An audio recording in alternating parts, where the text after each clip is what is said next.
Mereka dulu sahabat, berlatih bersama, bahkan saling mendukung di medan militer. Tapi kini, Prada Lucky tewas mengenaskan, dan sahabat sendiri prajurit muda justru dituduh terlibat. Apa yang membuat seorang sahabat tega mengkhianati pertemanan ini? Sebelum lanjut ceritanya, jangan lupa ya like dan subscribe channel Saka Bercerita. Jangan lupa menulis asal daerah kalian di kolom komen supaya kita lebih kenal dan dekat. Silakan duduk yang nyaman karena ceritanya baru dimulai. Let's go! Malam itu, langit di atas markas TNI tampak pekat. Awan hitam menggantung rendah, seolah enggan memberi cahaya bulan. Hujan belum turun, tapi udara sudah lembab dan menusuk kulit. Di dalam barak, sebagian prajurit baru saja selesai apel malam. Suasana seharusnya tenang, hanya terdengar desiran kipas angin tua yang berderit pelan, bercampur suara jangkrik dari luar pagar kawat. Namun ketenangan itu pecah oleh sebuah teriakan lirih yang mengguncang. Cepat! Ada orang pingsan di kamar belakang. Teriakan itu datang dari seorang prajurit muda, wajahnya pucat dan suaranya bergetar. Beberapa prajurit yang tengah duduk santai di depan segera berdiri. Mereka berlari ke arah kamar kecil yang berada di ujung lorong. Lampu lorong berkelip-kelip, menambah kesan suram. Saat pintu kamar didobrak, pemandangan yang mereka lihat membuat semua orang tertegun. Prada Lucky tergeletak di lantai, tubuhnya berlumur keringat dan darah. Nafasnya tersengal-sengal, matanya sayup, seolah berjuang menahan rasa sakit yang tak tertahankan. Seragam dalamnya kusut, penuh bercak merah gelap. Tangannya berusaha meraih sesuatu di udara, tapi segera jatuh lemas ke samping. Ya Tuhan, Lucky, salah seorang prajurit menjerit, lalu berlutut mencoba menahan darah yang terus merembes dari sisi perut Lucky. Lorong barak mendadak penuh. Prajurit-prajurit lain berkerumun di depan pintu, sebagian hanya terdiam dengan wajah ngeri, sebagian lagi panik mencari bantuan. Cepat panggil medis. Jangan cuma bengong, teriak seorang bintara yang datang belakangan. Namun, langkah mereka terasa lambat, seakan ada ketakutan yang menahan. Semua tahu, di balik barak, ada aturan tak tertulis, apapun yang terjadi di dalam, sebisa mungkin diselesaikan tanpa ribut. Tapi malam itu, darah yang mengalir di lantai terlalu nyata untuk diabaikan. Lucky menggeliat sebentar, lalu merintih pelan. Suara itu menusuk hati siapapun yang mendengar. "Tolong, jangan biarkan aku mati," katanya lirih, hampir tak terdengar. Seorang prajurit muda mencoba menyeka wajah Lucky dengan kain seadanya, tapi tangannya sendiri gemetar hebat. Keringat dingin bercucuran, bukan hanya karena takut kehilangan rekan, tetapi juga karena bayangan konsekuensi jika kejadian ini benar-benar terungkap keluar. Dalam hitungan menit, seorang tim medis lapangan datang. Mereka membawa tandu sederhana. Lucky segera diangkat, namun tubuhnya begitu lemah, nyaris tak ada tenaga tersisa. Setiap tarikan nafas terdengar seperti pertarungan terakhir. Di sepanjang lorong, suasana hening mencekam. Semua mata menatap tubuh Lucky yang melewati mereka, sebagian dengan rasa iba, sebagian lagi dengan tatapan kosong penuh ketakutan. Tidak ada yang berani bertanya lebih jauh. Sebelum dibawa keluar, Lucky sempat berbisik sekali lagi. Bibirnya pucat, suaranya retak. "Mereka, jangan biarkan mereka bebas." Hanya beberapa orang yang cukup dekat untuk mendengar kata-kata itu. Namun tidak ada yang berani menanggapi. Kata "mereka" menggantung di udara, menjadi misteri yang langsung membekas di pikiran siapapun yang mendengarnya. Siapa mereka yang dimaksud Lucky di detik-detik terakhir kesadarannya? Di luar barak, suasana tak kalah tegang. Mobil ambulans sederhana berderu, lampunya memantul di dinding-dinding asrama yang lembab. Hujan akhirnya turun, deras dan dingin, seolah langit ikut berduka. Beberapa prajurit senior berdiri dengan wajah kaku. Mereka tidak menatap satu sama lain, seolah masing-masing sibuk dengan pikirannya sendiri. Namun dari sorot mata, jelas ada sesuatu yang lebih besar dari sekadar kecelakaan. Tidak ada yang bicara sebelum ada perintah, tegas salah satu perwira dengan suara dingin. Kalimat itu seperti peringatan keras. Semua prajurit muda menunduk. Ada yang menggertakkan gigi, ada yang menahan tangis, ada pula yang hanya bisa memandang ke tanah dengan hati bergejolak. Malam itu, Barak yang biasanya penuh tawa setelah apel mendadak menjadi tempat sunyi penuh rahasia. Lampu lorong yang berkedip seolah menjadi saksi bisu dari sebuah tragedi yang baru saja terjadi. Di ruang medis, dokter militer berusaha keras menyelamatkan Lucky. Luka di tubuhnya terlalu parah, terutama di bagian perut. Ginjalnya bocor, organ vital lain juga mengalami pendarahan hebat. Tim medis bekerja dengan cekatan, tapi kondisi Lucky semakin menurun. Beberapa kali ia tersadar sebentar, lalu kembali tak berdaya. Saat salah seorang petugas mencoba menenangkan, Lucky hanya menatap kosong ke langit-langit. Matanya seakan menyimpan beban besar yang belum sempat diungkapkan. "Bertahanlah, nak. Kau prajurit. Jangan menyerah," bisik sang dokter, meski ia sendiri tahu peluangnya kecil. Tidak lama kemudian, monitor di samping tempat tidur berbunyi panjang. Garis lurus muncul, tanda kehidupan Prada Lucky sudah berakhir. Hening menyelimuti ruangan. Beberapa tenaga medis menunduk, sebagian menghela napas panjang. Mereka tahu, berita ini akan jadi badai besar, bukan hanya di dalam markas, tapi juga di luar sana. Malam semakin larut. Hujan terus mengguyur tanpa henti. Di barak, prajurit-prajurit muda masih terjaga, tak ada yang berani tidur. Suasana seperti tercekik. Mereka sadar, kematian Lucky bukan hal biasa. Luka-luka di tubuhnya terlalu aneh untuk disebut kecelakaan latihan. Bisikan mulai terdengar di antara mereka. Ada yang menyebut Lucky kerap mendapat perlakuan kasar dari senior. Ada pula yang mengatakan bahwa malam sebelum ditemukan, Lucky sempat dipanggil oleh beberapa prajurit tertentu. Namun semua hanya berani berbisik. Tidak ada yang ingin namanya tercatat sebagai saksi. Dalam kegelapan, ketakutan menjelma jadi bayangan panjang. Malam itu, barak bukan lagi tempat aman, melainkan panggung misteri yang menyimpan rahasia kelam. Dan dari kejauhan, petir menyambar, seolah langit ingin memberi tanda bahwa kisah ini baru saja dimulai. Pagi di markas itu terasa aneh. Hujan semalam meninggalkan genangan di halaman, tanah becek bercampur dengan bau lembab yang menusuk hidung. Matahari mencoba menembus awan tipis, namun sinarnya terasa suram. Tidak ada keceriaan pagi seperti biasanya. Tidak ada suara prajurit yang bercanda saat membersihkan senjata atau barang. Semua terasa berat, dingin, dan penuh bayangan. Kematian Prada Lucky menjadi bisik-bisik yang tak bisa dihentikan. Meski para perwira memerintahkan untuk diam, lidah manusia selalu mencari jalan keluar. Dari lorong ke lorong, dari kamar ke kamar, nama Lucky terus disebut. "Apa benar dia dipukul?" bisik seorang prajurit muda saat sedang menyapu halaman. Katanya begitu. Ada yang bilang, malam sebelum ditemukan, Lucky dipanggil oleh senior-seniornya, jawab yang lain dengan suara lirih, matanya terus melirik kanan-kiri memastikan tak ada atasan lewat. Bisikan itu menyebar cepat. Semakin dilarang, semakin besar rasa penasaran yang timbul. Tak butuh waktu lama, rumor menjelma jadi cerita berlapis. Ada yang bilang Lucky dihajar karena melawan perintah. Ada pula yang bersumpah mendengar suara gaduh dari kamar belakang sebelum Lucky ditemukan. Namun, satu nama terus disebut di antara bisik-bisik itu, Pratu Jaka. Jaka adalah sosok yang dihormati di markas itu. Tubuhnya tegap, wajahnya keras tapi ramah. Ia dikenal sebagai atlet tinju berprestasi, pernah membawa pulang medali emas di ajang provinsi. Foto dirinya bersama komandan bahkan pernah terpampang di papan kebanggaan satuan. Namun kini, citra itu mulai retak. Ada desas-desus yang menyebut Jaka terlibat dalam peristiwa malam itu.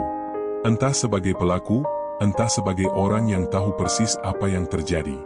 "Tidak mungkin, Jaka kan orang baik," ucap seorang prajurit dengan nada ragu.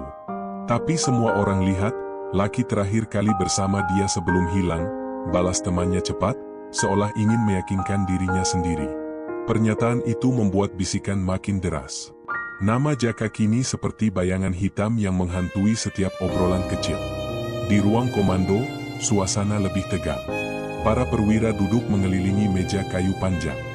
Wajah mereka serius, sebagian gusar, sebagian lagi dingin tanpa ekspresi. Di tengah meja, tergeletak laporan medis awal tentang kematian Lucky. "Luka-luka ini jelas akibat penganiayaan," kata seorang perwira muda dengan nada getir. "Tidak mungkin hanya karena latihan."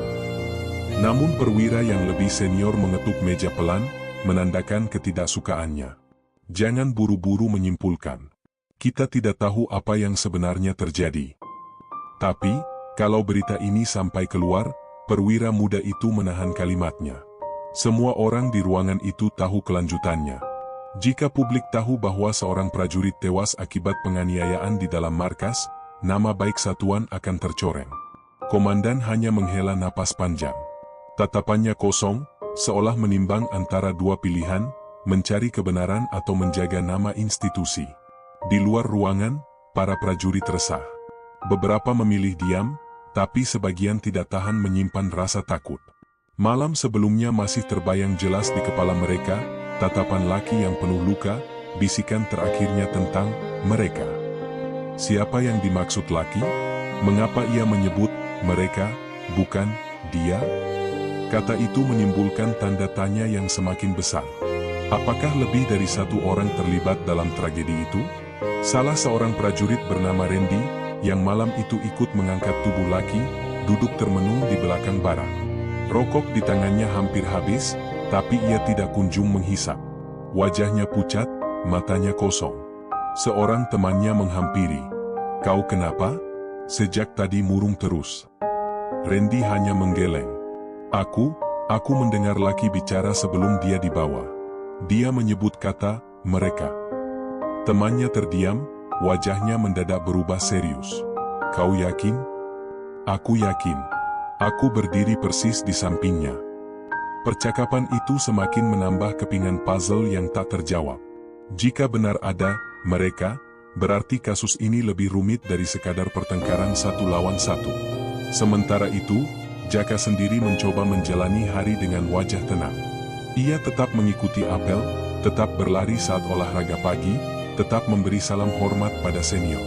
Namun, dari sorot matanya, jelas ada beban berat yang dipikul.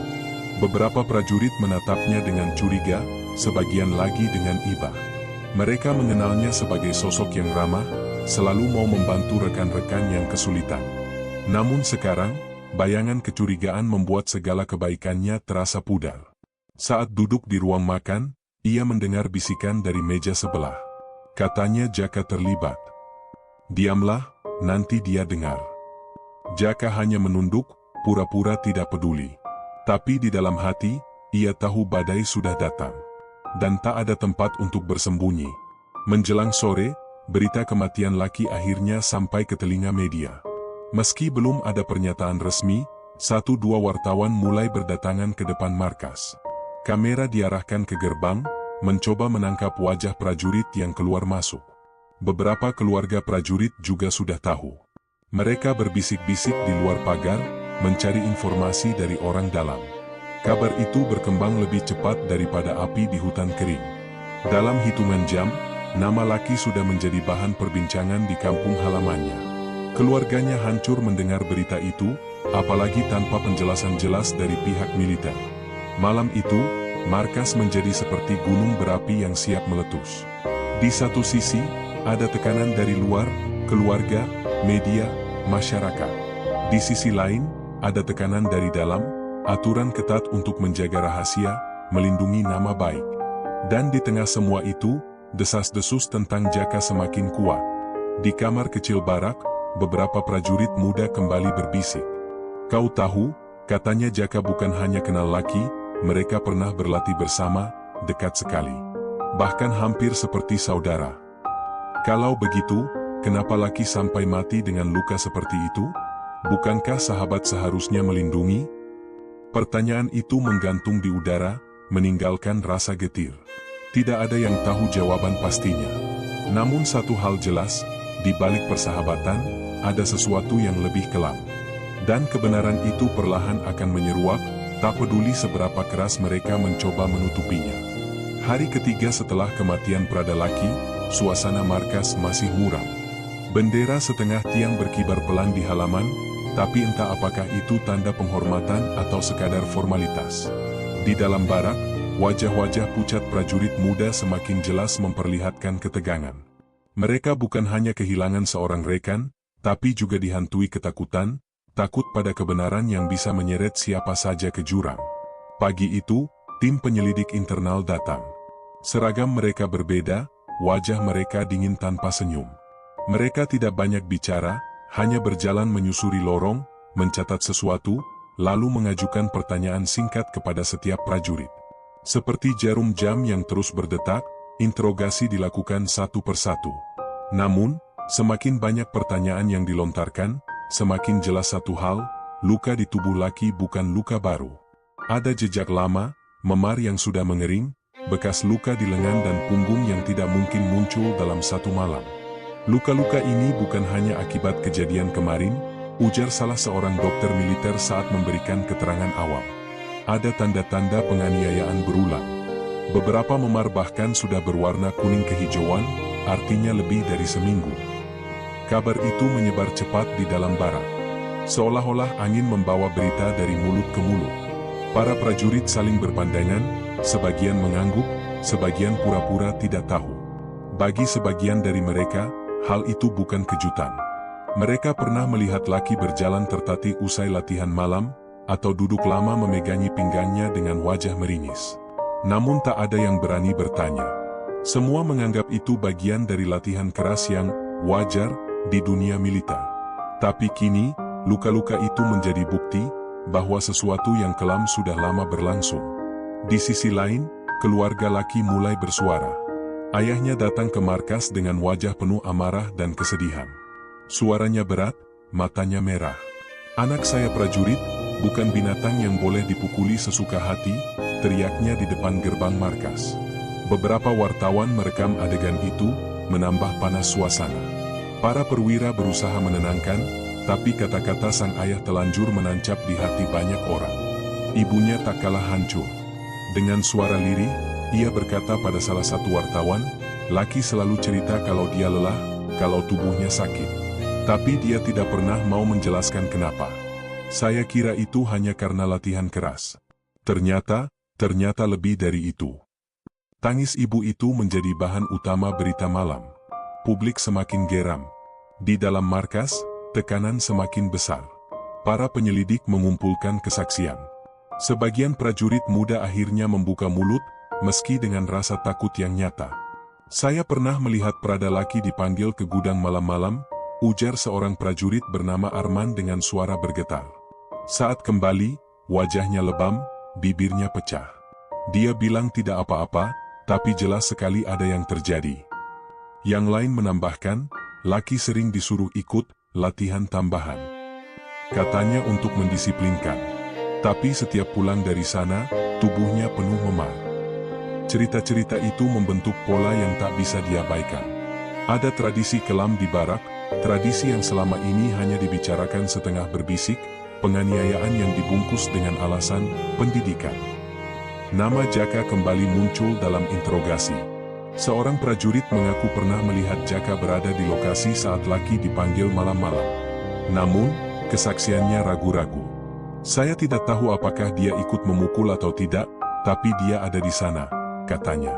Kesaksian itu membuat penyelidik semakin fokus pada Jaka. Namun di sisi lain, ada juga yang membela. Jaka orangnya baik. Kalaupun dia ada di situ, mungkin dia hanya ikut-ikutan karena terpaksa. "Saya tidak percaya dia tega memukul Lucky sampai seperti itu," ujar seorang rekan lama mereka. Kontradiksi itu membuat suasana semakin rumit. Siapa yang benar, siapa yang salah, masih kabur. Sementara itu, Jaka sendiri merasa semakin terpojok. Ia tahu semua mata menatapnya. Di ruang makan, bisikan tak pernah berhenti. Di kamar, tatapan curiga seolah menusuk punggungnya. Malam itu, ia duduk sendirian di tepi lapangan, menatap kosong ke arah gelap. Ingatannya melayang pada masa awal bersama Lucky. Mereka berdua pernah berlatih tinju bersama, saling menyemangati saat kelelahan, saling berbagi mimpi menjadi prajurit teladan. "Lucky, kenapa semua harus berakhir seperti ini?" bisiknya pelan, hampir tak terdengar. Dalam hati, Jaka menyimpan rahasia yang membuat dadanya sesak. Ia tahu lebih banyak dari yang orang lain bayangkan. Di hari berikutnya, penyelidik menemukan catatan medis lama Lucky. Dalam catatan itu, ada beberapa kali ia datang ke klinik dengan keluhan lebam, memar, dan sakit di bagian tubuh tertentu. Namun, Laporan medis itu selalu ditulis dengan alasan umum, jatuh saat latihan, terbentur saat lari, atau cedera ringan. Tidak ada yang menuliskan kata penganiayaan. Dokter yang memeriksanya waktu itu akhirnya dipanggil. Dengan wajah canggung, ia mengakui, "Saya hanya menulis sesuai arahan. Kalau saya tulis yang sebenarnya, bisa berbahaya, bukan hanya bagi saya, tapi juga bagi Lucky." Pernyataan itu semakin memperkuat dugaan bahwa ada sistem yang sengaja membiarkan kekerasan itu terjadi. Di luar markas, berita semakin liar. Media menulis headline besar, Prada Lucky diduga jadi korban penganiayaan sistematis. Publik bereaksi keras. Demonstrasi kecil mulai muncul di depan markas. Para aktivis HAM menuntut penyelidikan transparan. Di media sosial, nama Lucky trending, foto wajahnya tersebar luas dengan tagar keadilan untuk Lucky.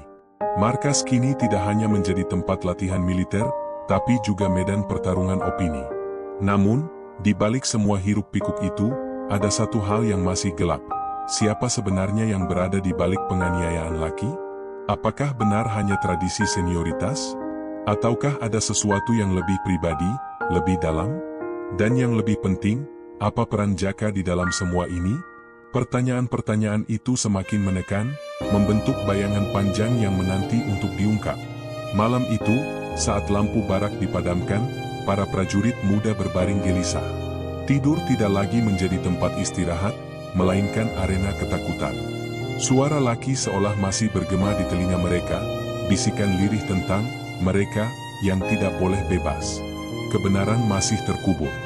Tapi jejak luka lama kini mulai bicara, memaksa siapapun yang melihatnya untuk bertanya, berapa banyak prajurit yang sebenarnya menyimpan luka serupa, dan berapa lama lagi tradisi kelam itu akan dibiarkan?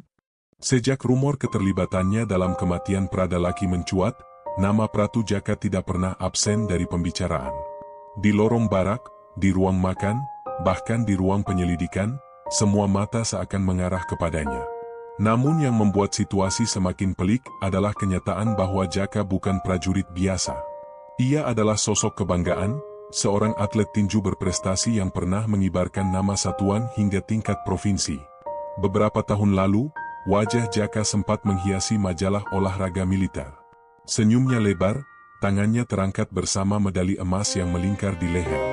Ia menjadi inspirasi bagi prajurit muda, bukti bahwa seorang tentara bisa berprestasi tidak hanya di medan latihan, tetapi juga di arena olahraga. Bahkan, ia pernah dijanjikan jalur khusus untuk melanjutkan karirnya sebagai atlet nasional. Kini, semua itu seperti bayangan samar.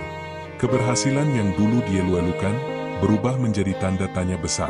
Bagaimana mungkin seorang prajurit yang dipuja sebagai teladan, bisa disebut-sebut sebagai pelaku dalam tragedi berdarah? Di ruang interogasi, Jaka duduk tegak. Tangannya terkunci di atas meja, wajahnya datar. Di seberangnya, seorang penyelidik menatapnya tajam sambil membolak-balik berkas. "Kau tahu kenapa kau ada di sini, bukan?" Suara penyelidik berat, menekan setiap kata. Jaka mengangguk pelan. "Saya tahu, Pak. Tapi saya tegaskan, saya tidak pernah menyakiti Lucky. Namun beberapa saksi mengatakan, malam sebelum kejadian, kau terlihat bersama dia." Jaka menunduk sejenak, lalu menghela napas panjang. "Kami sering bersama. Dia sahabat saya. Kami berlatih tinju, berlari, bahkan bermimpi bersama. Itu sebabnya, sulit bagi saya menerima tuduhan ini." Nada suaranya bergetar, bukan karena takut, melainkan karena luka batin yang ia simpan. Penyelidik mencondongkan tubuhnya. "Jika benar dia sahabatmu, kenapa tubuhnya penuh luka lama? Kenapa ada saksi yang bilang kau ada di tempat kejadian?" Jawab itu, Jaka. Jaka terdiam.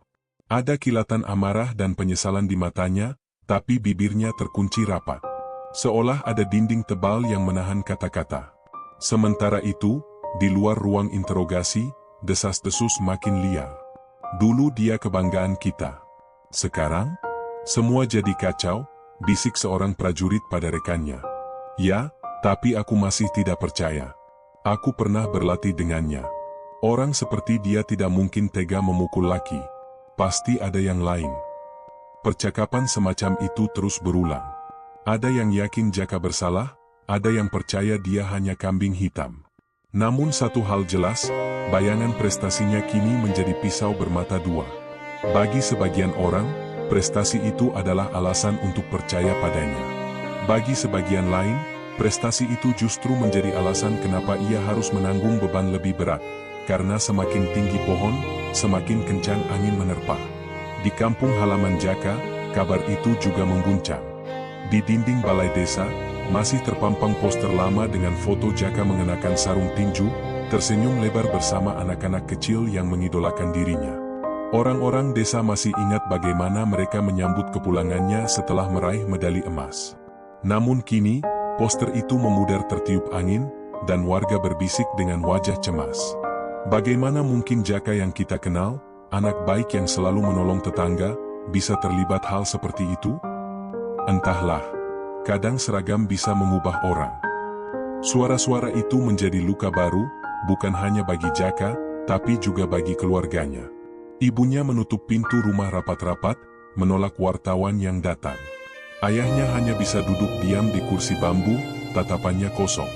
Kembali ke markas, malam itu Jaka duduk sendirian di tepi ranjang. Tangannya meraba sebuah foto lama, ia dan Laki, berdiri bersebelahan, sama-sama mengenakan sarung tinju, senyum lebar terpampang di wajah mereka. Ingatan itu menghantam keras. Laki bukan sekadar rekan. Ia adalah sahabat seperjuangan. Mereka pernah berlari menembus hujan demi mengejar waktu latihan. Mereka pernah sama-sama jatuh di tanah keras, lalu bangkit lagi sambil tertawa. Bagaimana aku bisa menjelaskan semuanya, gumam Jaka lirih. Bagaimana aku bisa membersihkan namaku, sementara semua bukti mengarah padaku? Air matanya jatuh, cepat ia seka dengan punggung tangan. Bagi seorang prajurit, menangis dianggap kelemahan. Tapi malam itu, ia tidak peduli. Keesokan paginya, sebuah berita besar muncul di media nasional, Pratu Jaka, atlet tinju berprestasi, diduga terlibat kasus kematian rekan satuannya.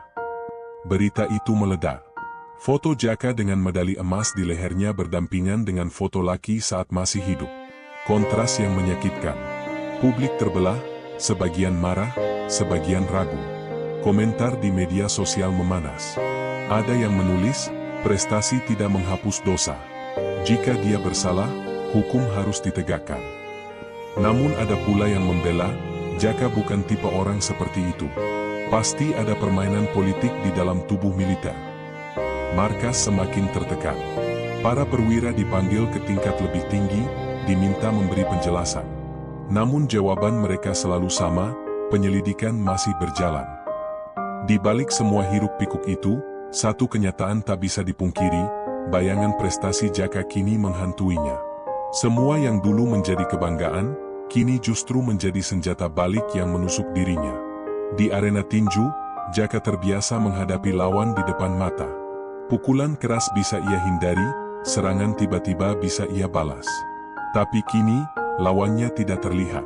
Tuduhan, rumor, dan kecurigaan menghantam dari segala arah, tanpa henti. Dan Jaka tahu, ia tidak bisa selamanya diam. Akan tiba saatnya ia harus memilih, mengungkap kebenaran yang pahit, atau tenggelam dalam bayangan prestasi yang telah menjadi beban. Malam itu, di ruang tidurnya yang gelap, Jaka kembali memandangi foto lama bersama Laki. Tatapannya kosong, tapi di dalam dadanya ada tekad yang perlahan terbentuk. Aku harus bicara, bisiknya pada diri sendiri. Sebab kalau aku diam, aku akan mati bersama bayangan ini. Namun, ia juga sadar, begitu ia membuka mulut, kebenaran yang keluar tidak hanya akan mengguncang dirinya, tapi juga mengguncang seluruh markas. Dan mungkin, juga mengguncang negara. Hari-hari setelah pemakaman Prada Laki berjalan lambat, seperti waktu sengaja menambah beban di pundak semua orang. Barak terasa lebih sunyi. Bahkan suara derap langkah prajurit saat apel pagi tak lagi bersemangat, seolah setiap kaki yang menghentak tanah membawa rasa duka yang sama. Namun di balik kesunyian itu, ada satu nama yang semakin menjadi bahan perbincangan, Pratu Jaka. Semua orang tahu, ia pernah menjadi sahabat terdekat Laki. Mereka berdua selalu tampak beriringan, di lapangan, di ring tinju, bahkan di ruang makan. Tidak jarang prajurit lain menyebut mereka dua singa muda yang siap mengharumkan satuan. Kini, ironi itu menggantung di udara. Bagaimana mungkin persahabatan seerat itu berakhir dengan darah dan kematian? Malam itu, Jaka duduk di tepi ranjangnya, memandangi sebuah kotak kayu kecil. Di dalamnya tersimpan benda-benda sederhana, sepasang sarung tangan tinju usang, sebuah gelang karet yang biasa mereka pakai saat latihan, dan sebuah foto lama. Dalam foto itu, Lucky dan dirinya berdiri di samping ring tinju, keduanya tersenyum lebar meski wajah penuh lebam. Ingatan itu menembus hatinya. Ia teringat suara Lucky yang berteriak ketika mereka masih remaja. "Jaka, jangan jatuh dulu, kau bisa lebih kuat dari ini." Suara itu bergema, membuat dadanya perih. Ia menggenggam erat foto itu, lalu menutup matanya. Namun semakin ia mencoba melupakan, semakin jelas wajah Lucky muncul di dalam benaknya. Sementara itu, penyelidik yang menangani kasus ini mulai membuka catatan masa lalu mereka. Dari saksi-saksi lama, tergambar jelas bahwa Jaka dan Lucky memang hampir tak terpisahkan. Mereka berdua sering menjadi pasangan latihan dalam tinju. Lucky dikenal memiliki stamina luar biasa, sementara Jaka punya teknik mematikan. Kombinasi itu membuat mereka saling melengkapi. Beberapa pelatih bahkan menyebut, jika mereka berdua tetap kompak, bukan mustahil salah satunya bisa masuk tim nasional. Namun, di balik kekompakan itu, ada sisi lain yang jarang dibicarakan, persaingan. Setiap kali ada kejuaraan, selalu saja muncul bisikan. "Siapa yang lebih unggul? Jaka atau Lucky?" ungkap seorang pelatih saat dimintai keterangan. "Persaingan itu memang sehat, tapi aku takut lama-lama bisa berubah menjadi racun." Dan racun itu memang tumbuh perlahan. Lucky, meski bukan atlet sebesar Jaka, mulai mencuri perhatian banyak pihak karena ketekunannya. Ia sering dijadikan contoh bagi prajurit baru, disiplin, rendah hati, dan pantang menyerah. Sementara Jaka, dengan segala prestasinya, kadang merasa semua sorotan yang dulu hanya miliknya kini terbagi dua. Bagi orang luar, mereka tetap sahabat. Tapi bagi mereka berdua, diam-diam ada jarak yang mulai terbentuk. Jaka tahu, ia tidak boleh memendam semua ini sendirian. Namun setiap kali ia mencoba bicara, kata-kata terasa membatu di tenggorokannya.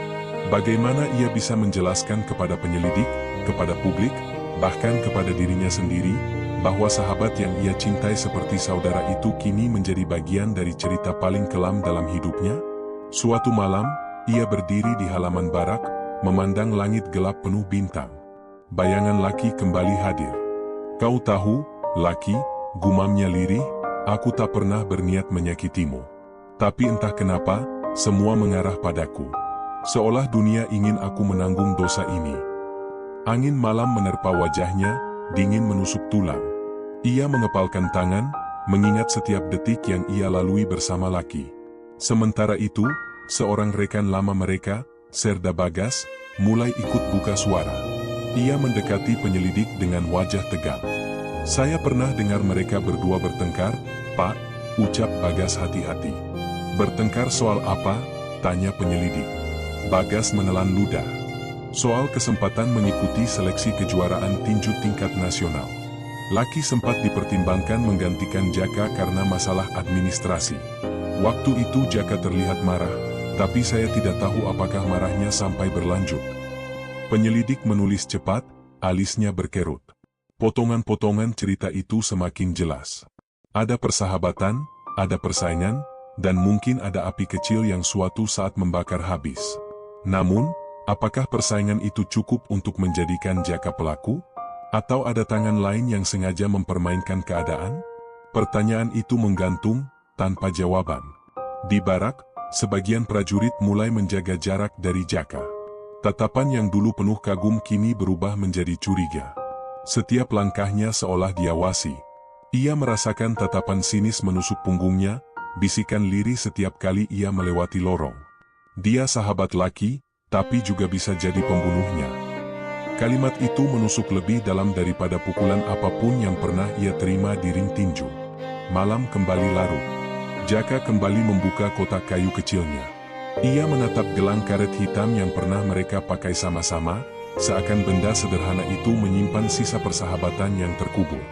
"Kalau saja aku bisa memutar waktu," bisiknya, Aku akan memilih tetap jadi prajurit biasa, tanpa gelar, tanpa sorotan, asal bisa tetap bersamamu sebagai sahabat. Air mata jatuh lagi, meski cepat ia seka. Bagi seorang petinju, luka fisik bisa sembuh. Tapi luka batin karena kehilangan sahabat, apalagi dituduh sebagai penyebabnya, akan terus membekas, entah sampai kapan. Dan jauh di dalam hatinya, Jaka tahu, persahabatan yang dulu ia jaga kini sudah terkubur dalam-dalam. Namun, di balik tanah persahabatan yang gelap itu, ada kebenaran yang belum terungkap. Kebenaran yang suatu saat harus digali, meski bisa menghancurkan banyak hal. Hari itu, suasana markas terasa lebih tegang dari biasanya. Setiap langkah prajurit terdengar berat, seperti ada beban yang menekan. Kabar tentang kematian Prada Laki masih menjadi bayang-bayang yang menghantui, tapi kini ada sesuatu yang lebih menakutkan, retakan di antara mereka sendiri. Selama ini, seragam hijau dianggap sebagai simbol kebersamaan, disiplin, dan kekuatan. Namun kini, seragam itu justru mulai memperlihatkan celah. Rasa saling percaya yang seharusnya menjadi pondasi, perlahan hancur digantikan oleh curiga dan ketidakpastian. Pratu Jaka berjalan melewati lorong barak dengan langkah hati-hati. Ia bisa merasakan tatapan mata rekan-rekannya menempel di punggungnya. Ada yang menatap dengan iba, ada pula yang menatap dengan penuh kebencian. Bisikan lirih terdengar setiap kali ia lewat, meski tak pernah diucapkan terang-terangan. Dia itu pasti tahu sesuatu. Jangan dekat-dekat, bisa-bisa kita ikut ditarik ke dalam masalah. Kalau benar dia pelakunya, berarti selama ini kita sudah salah menaruh hormat. Jaka menunduk, mencoba menahan gejolak di dadanya. Baginya, tatapan-tatapan itu lebih menyakitkan daripada pukulan apapun yang pernah ia terima di ring tinju. Ia ingin berteriak, ingin menjelaskan segalanya, tapi kata-kata seakan membeku di tenggorokan. Di ruang rapat perwira, suasana jauh lebih panas. Para atasan saling debat, suara meninggi, meja kayu dipukul berulang kali. Kita tidak bisa membiarkan nama baik satuan tercoreng hanya karena kasus satu orang prajurit, seru seorang perwira menengah. Tapi fakta di lapangan tidak bisa kita abaikan. Prada Laki tewas dengan luka-luka yang jelas bukan kecelakaan. Ada penganiayaan. Dan saksi mengarah pada Jaka, bantah perwira lain. Jaka bukan prajurit sembarangan. Dia atlet berprestasi, kebanggaan kita. Kalau kita salah langkah, dampaknya bisa besar. Media sudah menggiring opini. Publik menganggap kasus ini simbol rusaknya disiplin di tubuh militer. Rapat itu berlangsung berjam-jam, tanpa ada kesepakatan. Satu pihak menekan agar kasus ini segera ditutup rapat demi menjaga nama baik institusi. Pihak lain menuntut transparansi, karena jika kebenaran ditutup, retakan itu bisa semakin melebar hingga menghancurkan kepercayaan. Di luar rapat, Serda Bagas, salah satu teman dekat Laki dan Jaka, berjalan gelisah. Sejak kematian Laki, pikirannya terus dihantui kejadian malam itu. Ia memang tidak melihat langsung, tapi ada potongan suara, bisikan, dan wajah-wajah yang mencurigakan.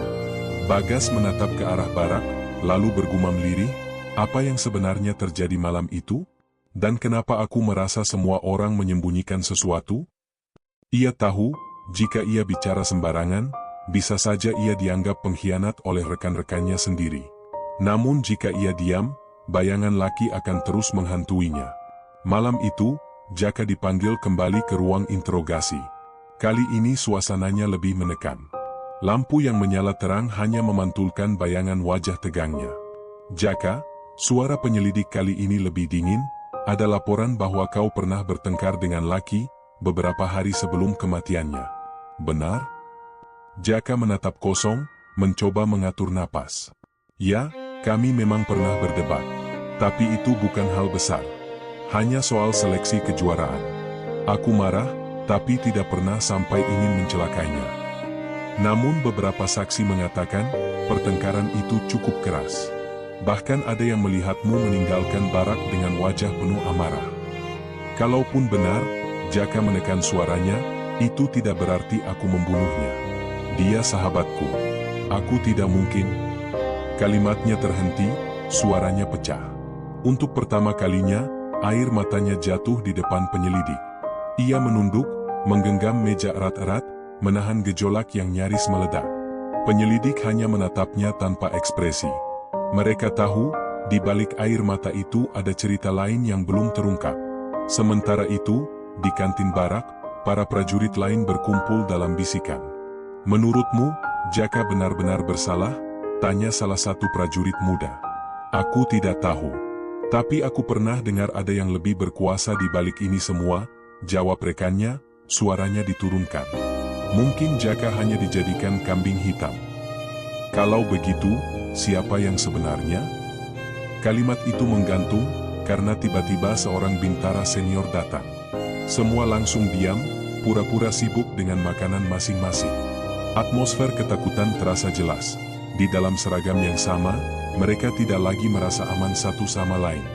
Beberapa hari kemudian, keluarga laki mendatangi markas.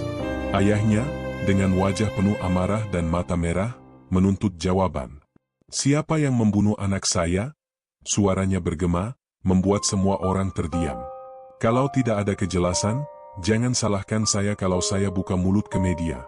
Saya tidak peduli lagi soal nama baik satuan. Yang saya tahu, anak saya mati disiksa." Perwira yang menemui mereka hanya bisa menunduk, berusaha menenangkan. Namun kata-kata itu sudah menjadi bara baru yang menyulut api.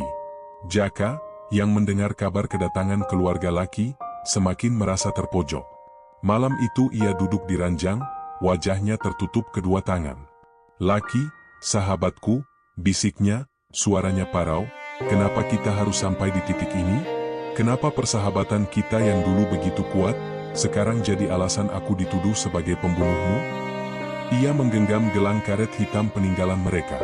Air matanya jatuh lagi, tapi kali ini bercampur dengan amarah.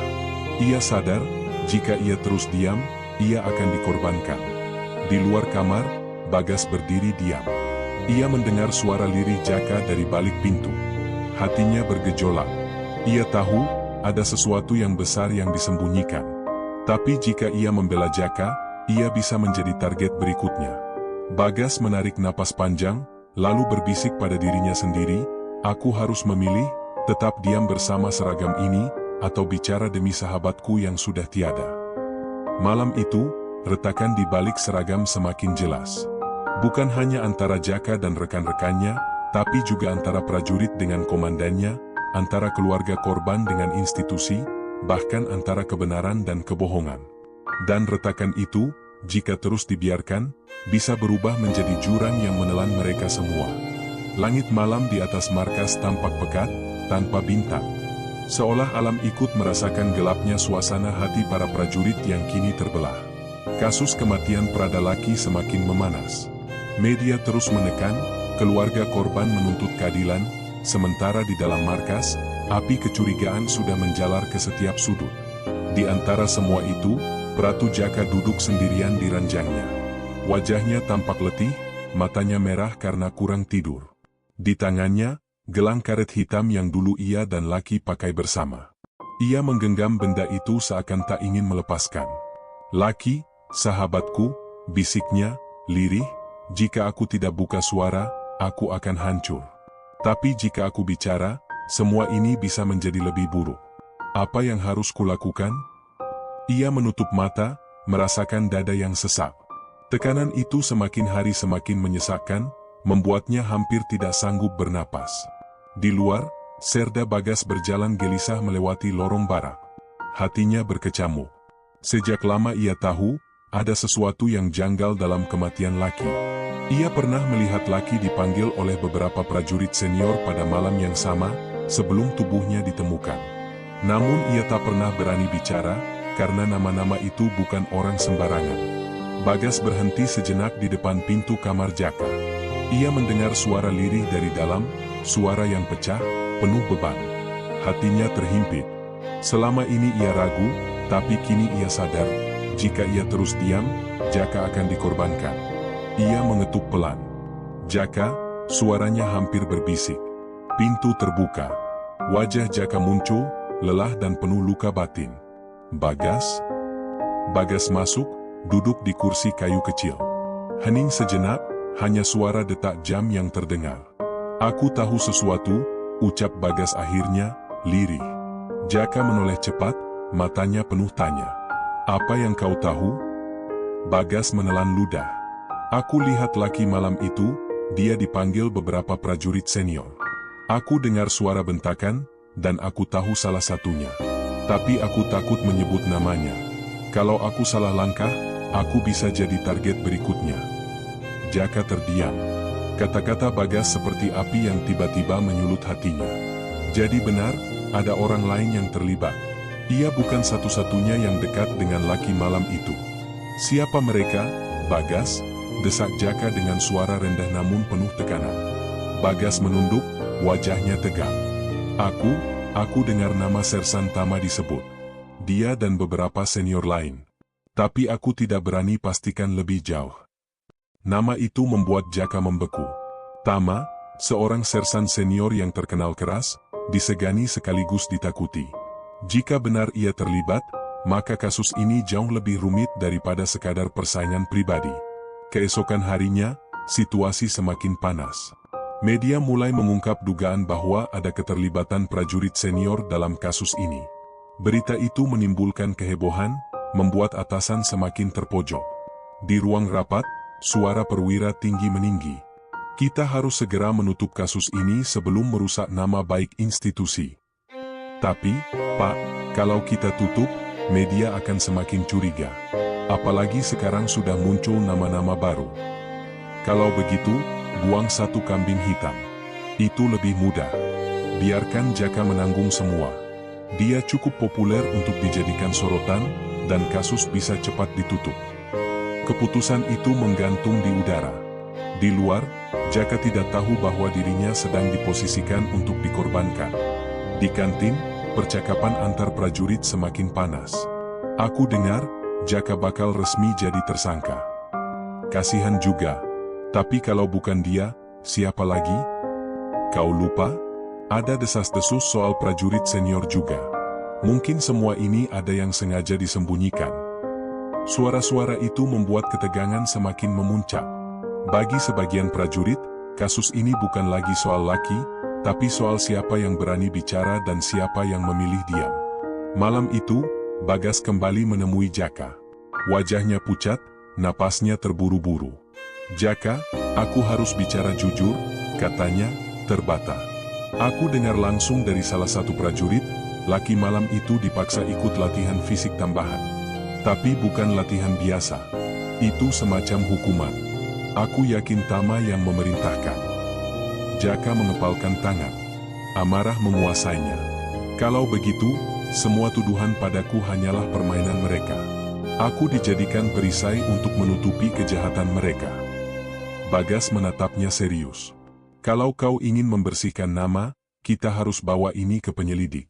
Tapi ingat, begitu kita bicara, mereka tidak akan diam. Nyawa kita bisa jadi taruhannya. Hening.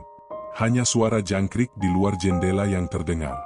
Jaka menatap gelang hitam di tangannya, lalu berkata dengan suara bulat, aku tidak peduli. Kalau aku harus jatuh, biarlah jatuh dengan kebenaran. Aku tidak akan membiarkan nama laki terkubur bersama kebohongan. Namun sebelum mereka sempat melangkah lebih jauh, kabar mengejutkan datang, Sersan Tama dipindahkan mendadak ke satuan lain. Alasannya tidak jelas, seolah-olah ada tangan tak terlihat yang sedang membersihkan jejak. Jaka dan Bagas terdiam mendengar kabar itu. Mereka sadar, permainan ini lebih besar dari yang mereka bayangkan. Bukan hanya soal dendam pribadi atau persaingan antar sahabat, tapi juga soal sistem yang rapuh di balik seragam. Malam semakin larut. Jaka berdiri di lapangan kosong, menatap langit yang gelap. Bara di dadanya kini benar-benar menyala. Laki, bisiknya, aku janji, aku akan ungkap semua ini. Meskipun aku harus melawan seragamku sendiri. Dan dari kejauhan, Bagas melihatnya berdiri tegak, seakan siap menghadapi badai. Ia tahu, apapun yang terjadi setelah ini, jalan mereka tidak akan mudah. Tapi bara itu sudah menyala, dan tidak ada yang bisa memadamkannya. Bara itu bukan hanya milik Jaka, tapi juga milik setiap prajurit yang masih menyimpan nurani.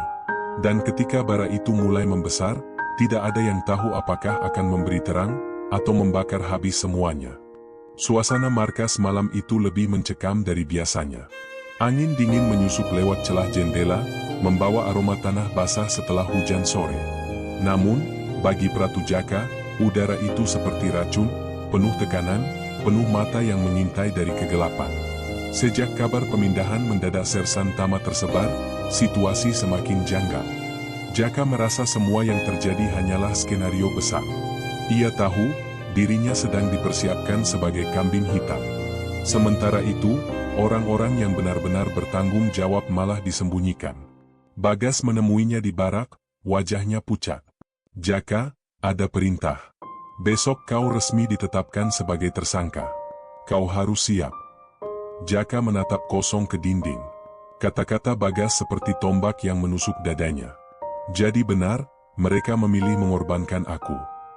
Bukan hanya itu, Bagas melanjutkan dengan suara bergetar. Aku dengar, malam ini ada rapat tertutup. Beberapa senior, termasuk Tama, akan hadir. Mereka tidak ingin bukti bocor. Jika kita tidak bertindak sekarang, semuanya akan lenyap. Jaka terdiam. Matanya menyala dengan api amarah dan tekad. Kalau begitu, malam ini kita ungkap. Aku tidak peduli berapapun harganya.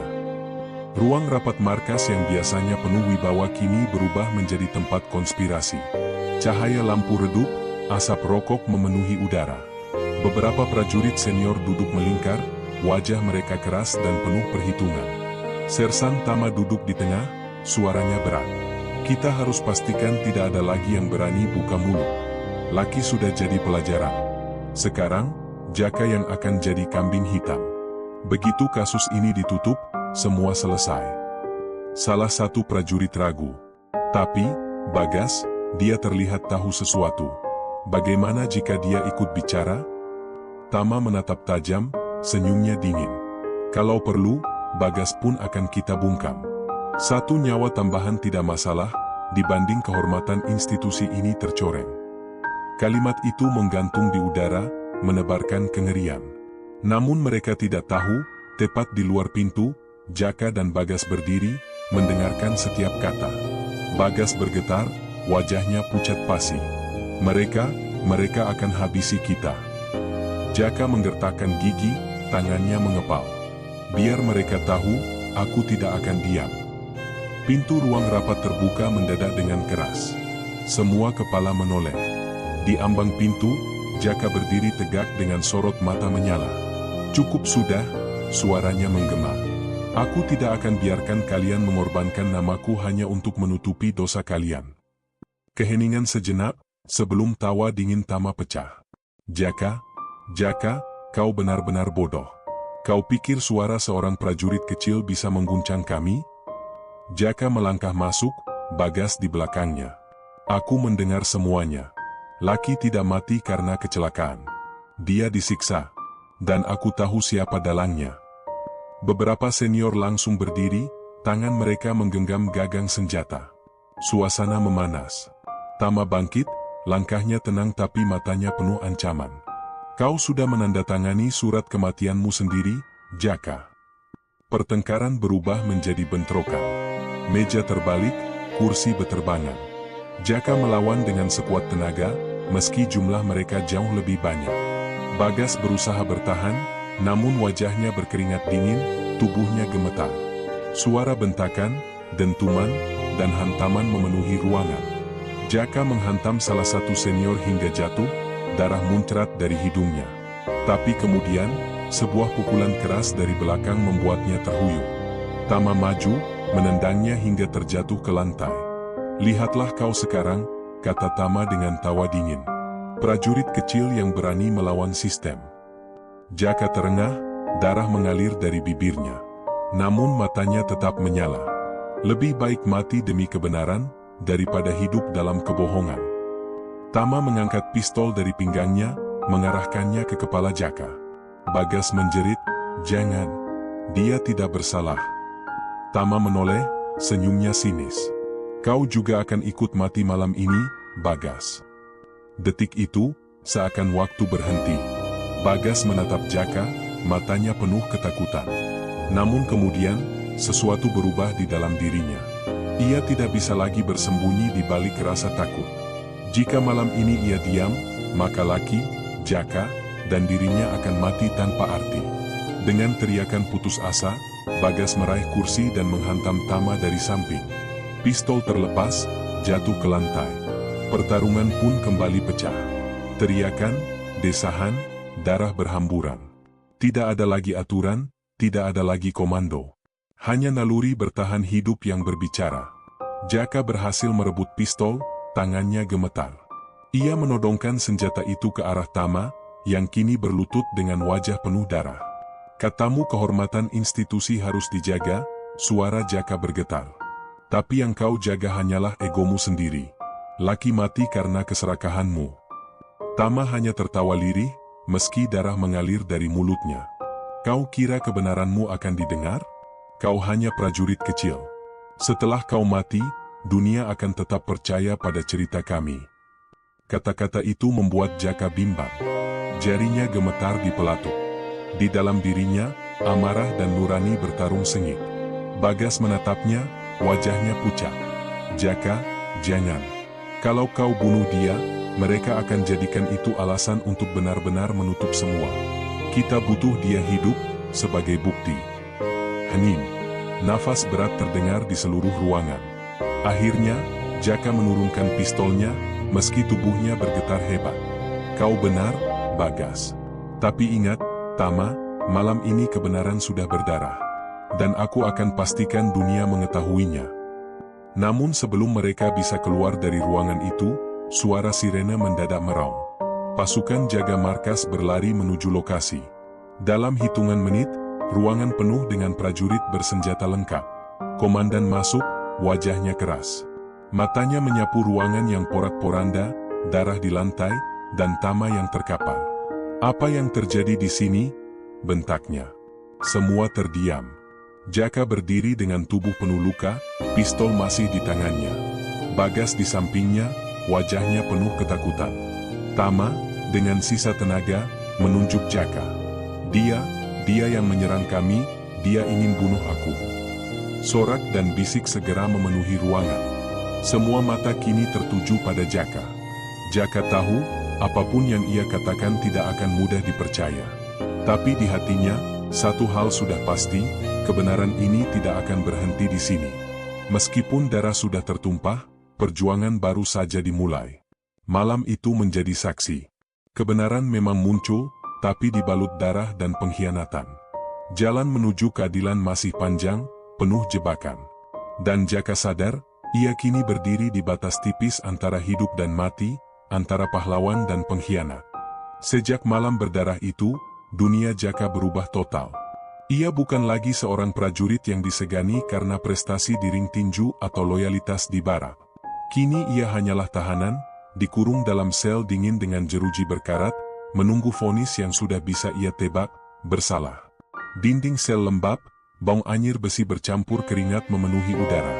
Jaka duduk di sudut, tubuhnya penuh memar, wajahnya bengkak. Setiap kali ia menutup mata, bayangan Prada Laki kembali muncul, senyumnya, semangatnya, juga jeritannya di malam terakhir sebelum ajal menjemput. "Maafkan aku, Laki," bisiknya lirih. "Aku gagal melindungimu." Hari-hari berjalan lambat, seakan waktu sengaja menyiksa. Interogasi datang silih berganti. Pertanyaan sama terus dilontarkan, apakah benar Jaka yang memimpin penganiayaan? Apakah benar ia yang menendang Laki hingga ginjalnya bocor? Jaka selalu menjawab dengan tegas, "Tidak. Aku tidak pernah menyentuh Laki dengan niat membunuh. Dia temanku, saudaraku." Namun setiap kali ia bicara, lawan bicaranya hanya menatap sinis, seolah kebenaran hanyalah angin lalu. Yang lebih menyakitkan, kesaksian yang muncul di meja penyidikan selalu merugikannya. Ada prajurit yang mengaku melihat Jaka ikut memukul. Ada yang bersumpah Jaka lah yang memerintah junior lain untuk mengeroyok. Semua mengarah padanya, seakan dunia telah sepakat menjadikannya musuh bersama. Bagas berusaha bersuara, menyampaikan apa yang sebenarnya terjadi di rapat rahasia malam itu. Namun suaranya dipotong, berkas laporannya ditahan, bahkan ia sendiri mulai mendapat ancaman dari senior. "Kau terlalu banyak bicara, Bagas. Diam, atau kau akan menyusul Laki." Ancaman itu membuat Bagas ketakutan. Setiap malam ia resah, tak bisa tidur, bayangan kematian selalu menempel di kepalanya. Sidang militer akhirnya digelar. Aula besar dipenuhi wajah serius. Jaka dibawa masuk dengan rantai di tangan, kepalanya tegak meski tubuhnya penuh luka. Ia menatap lurus ke depan, mencoba menahan gejolak emosi. Jaksa penuntut membacakan dakwaan panjang, penganiayaan berat yang menyebabkan kematian, pelanggaran disiplin, tindakan tidak pantas seorang prajurit. Kata-kata itu menusuk, namun Jaka menahan diri. Saksi-saksi dipanggil. Satu persatu berdiri, memberi kesaksian yang menusuk hatinya. Ada yang mengatakan Jaka sering berselisih dengan laki. Ada yang bersumpah mendengar Jaka mengancamnya. Ada pula yang mengaku melihat Jaka memukul dengan keras, meski kenyataannya malam itu mereka bahkan tidak ada di lokasi. Bohong, teriak Jaka dari kursi terdakwa. Kalian semua berbohong. Ketua majelis sidang mengetukkan palu. Tenang, terdakwa. Hormati persidangan. Nafas Jaka memburu. Ia menoleh ke arah Bagas, yang duduk di kursi saksi dengan wajah tegang. Ketika gilirannya tiba, Bagas berdiri, suaranya bergetar. Yang mulia, saya melihat dengan mata kepala sendiri. Prada laki disiksa bukan oleh Jaka. Justru para seniorlah yang memukulnya. Bahkan Sersan Tama ada di sana. Suasana ruangan langsung gaduh. Bisik-bisik menyebar cepat. Ketua majelis mengetukkan palu keras-keras. Diam, jaga ketertiban. Namun jaksa penuntut hanya tersenyum sinis. Saudara Bagas, kau sadar apa yang kau katakan? Ini tuduhan serius. Apakah kau punya bukti selain ucapanmu? Bagas terdiam. Tangannya gemetar, keringat dingin mengalir. Semua mata menatapnya, menunggu jawaban. Tapi ia tidak punya rekaman, tidak ada saksi lain yang berani mendukung. Hanya kebenaran mentah yang ada di kepalanya. Aku tidak punya bukti tertulis, jawabnya akhirnya, lirih. Tawa kecil terdengar dari deretan bangku belakang. Tama duduk di sana, wajahnya penuh kemenangan. Ketua majelis menghela napas berat. Tanpa bukti, pernyataanmu hanya opini. Tidak bisa dijadikan dasar. Bagas menunduk. Jaka menatapnya, matanya penuh percampuran kecewa dan belas kasihan. Vonis semakin jelas. Dari awal, sidang ini hanyalah formalitas. Publikasi sudah diarahkan, media sudah disuapi cerita. Di luar markas, masyarakat hanya tahu satu hal. Seorang prajurit muda tewas dianiaya, dan pelakunya adalah Jaka, si atlet tinju yang berubah jadi monster. Berita itu meledak. Televisi, koran, media sosial, semua menyorot dengan judul sensasional. Foto Jaka di ring tinju dulu disandingkan dengan gambar dirinya di Borgol. Dari pahlawan olahraga menjadi pembunuh. Setiap kali ia melihat headline itu dari potongan koran yang dilemparkan penjaga sel, hatinya seperti dikoyak. Semua jerih payah, semua prestasi, semua mimpinya, lenyap sekejap. Malam setelah sidang pertama, Jaka kembali ke sel. Bulan redup menembus celah sempit jendela. Ia duduk termenung, tubuhnya bergetar. Bagas datang, diam-diam menyelinap ke sisi jeruji. Jaka, aku minta maaf. Aku sudah mencoba, tapi... Cukup, potong Jaka. Suaranya datar, tapi matanya berkaca-kaca. Aku tahu kau sudah berusaha. Jangan salahkan dirimu. Bagas terisak. Tapi aku pengecut. Aku tidak bisa lindungi kau. Bahkan nyawa laki pun tak bisa kita bela. Jaka menghela napas panjang. Dengar, Bagas. Mereka pikir mereka sudah menang. Tapi ingat kata-kataku, kebenaran tidak bisa dibunuh. Selama kita masih bernapas, kita masih bisa berjuang. Bagas mengangguk, meski wajahnya tetap dipenuhi rasa bersalah. Namun kenyataan pahit menanti. Keesokan harinya, Bagas ditemukan pingsan di baraknya. Tubuhnya penuh lebam, wajahnya bengkak parah. Beberapa prajurit mengatakan ia terjatuh saat latihan fisik, tapi Jaka tahu itu bohong. Itu peringatan keras, jangan berani bicara lagi. Kabar itu membuat amarah Jaka meluap. Ia menghantam dinding sel berkali-kali hingga tangannya berdarah.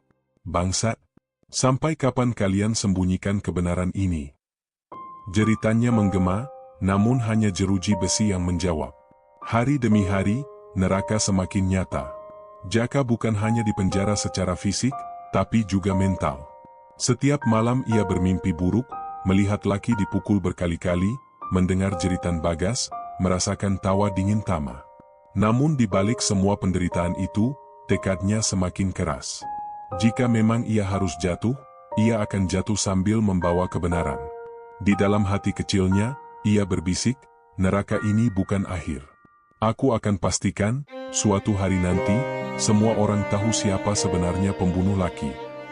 Dan malam itu, untuk pertama kalinya sejak tragedi, Jaka tersenyum tipis. Bukan senyum kebahagiaan, melainkan senyum getir dari seorang prajurit yang siap melawan meski seluruh dunia menentangnya. Neraka sudah terbuka, dan Jaka siap berjalan di dalamnya. Pagi itu, matahari naik perlahan dari ufuk timur, sinarnya menembus sela pepohonan di kompleks pemakaman pahlawan. Udara masih dingin, embun menempel di rumput hijau. Di sebuah nisan sederhana dengan nama Prada Laki, bunga segar tertata rapi. Hening, hanya suara burung yang sesekali terdengar. Bagas berdiri di sana, tubuhnya masih dibalut perban di beberapa bagian. Wajahnya penuh luka lama, tapi yang paling parah justru luka di dalam hatinya. Tangannya bergetar saat ia menaruh buket bunga mawar putih di atas pusara. Laki, maafkan aku, ucapnya lirih. Aku gagal melindungimu. Jaka juga sedang menderita karena berusaha menuntut keadilan untukmu. Tapi percayalah, meski dunia menutup mata, aku tidak akan berhenti bicara. Namamu tidak akan hilang begitu saja. Air matanya jatuh membasahi tanah. Sementara itu, jauh di balik jeruji besi, Jaka duduk dengan tatapan kosong. Ia sudah resmi divonis bersalah. Bertahun-tahun penjara menantinya, bersama stigma sebagai prajurit pengkhianat yang menewaskan temannya sendiri. Setiap hari ia dipaksa menjalani rutinitas keras. Namun di dalam pikirannya, ia terus memutar kenangan bersama Laki. Bagaimana mereka dulu berlatih tinju bersama, saling memberi semangat, bercanda di sela latihan militer. Laki selalu punya mimpi sederhana, pulang ke kampung, membahagiakan orang tuanya, dan menjadi kebanggaan keluarga. Kini, semua itu telah terkubur bersama tubuhnya yang membeku dalam tanah. Namun di balik luka itu, Jaka menyimpan sesuatu yang lebih berharga dari kebebasan, tekad. Mereka bisa mengurung tubuhku, bisiknya pada dirinya sendiri, tapi mereka tidak bisa mengurung kebenaran. Di luar tembok penjara, publik masih dihebohkan oleh kasus kematian Laki. Media arus utama sudah lama menutup cerita dengan narasi resmi. Prada Laki meninggal akibat penganiayaan internal, pelaku utama adalah Pratu Jaka. Namun di dunia maya, di forum-forum kecil dan media alternatif, suara-suara lain mulai bermunculan. Ada yang membocorkan detail rapat rahasia malam berdarah. Ada yang menyebarkan testimoni anonim tentang peran senior. Bahkan beberapa aktivis HAM mulai menyoroti kasus ini, menyebutnya sebagai bukti gelapnya budaya kekerasan di dalam militer. Nama Jaka pun tidak sepenuhnya hilang. Bagi sebagian orang, ia dianggap pelaku. Tapi bagi sebagian lain, ia adalah korban sekaligus saksi hidup. Sersan Tama, sosok yang selama ini bersembunyi di balik kuasa, akhirnya dipindahkan ke unit lain. Tidak ada hukuman resmi, hanya rotasi tugas. Namun bagi orang-orang yang tahu cerita sesungguhnya, itu hanyalah cara halus untuk menyelamatkan muka. Bagi Jaka, kabar itu hanyalah pengingat betapa kuatnya tembok kebohongan. Ia tahu Tama dan kawan-kawannya masih bebas, masih tertawa, masih menikmati kehidupan, sementara ia harus hidup dalam sel dingin. Tapi anehnya, itu tidak lagi membuatnya goyah. Justru dari sanalah lahir tekad untuk bertahan, sampai saatnya tiba. Waktu berjalan. Bulan demi bulan berlalu. Bagas tetap setia mendatangi makam Laki, menuliskan catatan harian tentang kasus ini, menyimpan setiap detail kecil. Ia sadar, mungkin ia tak punya kekuatan untuk melawan sistem besar. Tapi ia percaya, suatu hari nanti catatannya akan berguna. Dalam salah satu catatan, ia menulis, Laki adalah sahabatku. Jaka adalah saudaraku. Mereka dihancurkan oleh sistem yang lebih besar dari kami. Tapi meski tubuh bisa dilenyapkan, kebenaran tidak bisa dimatikan. Aku akan terus bercerita, sampai dunia mau mendengar. Catatan itu akhirnya beredar secara diam-diam, diperbanyak dan dibaca banyak orang.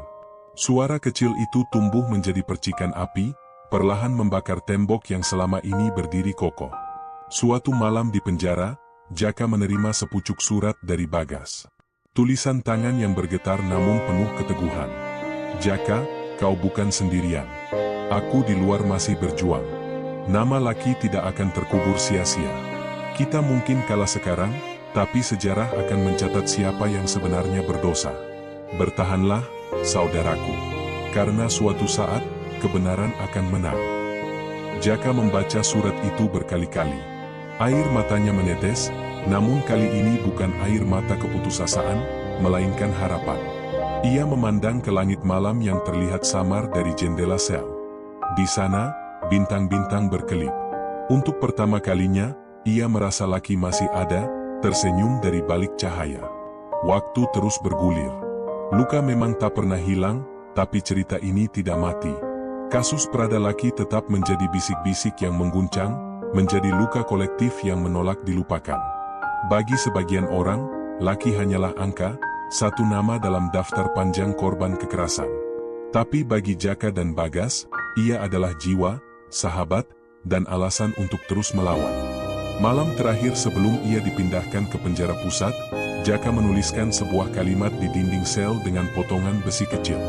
Kebenaran bisa dipenjara, tapi tidak bisa dibunuh. Kalimat itu tetap tergores di sana, menjadi saksi dari tekad seorang prajurit muda yang kehilangan segalanya, tapi tidak pernah kehilangan nurani. Dan di pemakaman itu, angin kembali berhembus, membawa aroma tanah basah. Bunga di pusara Laki bergoyang pelan, seakan ikut mendengar doa yang dibisikkan Bagas.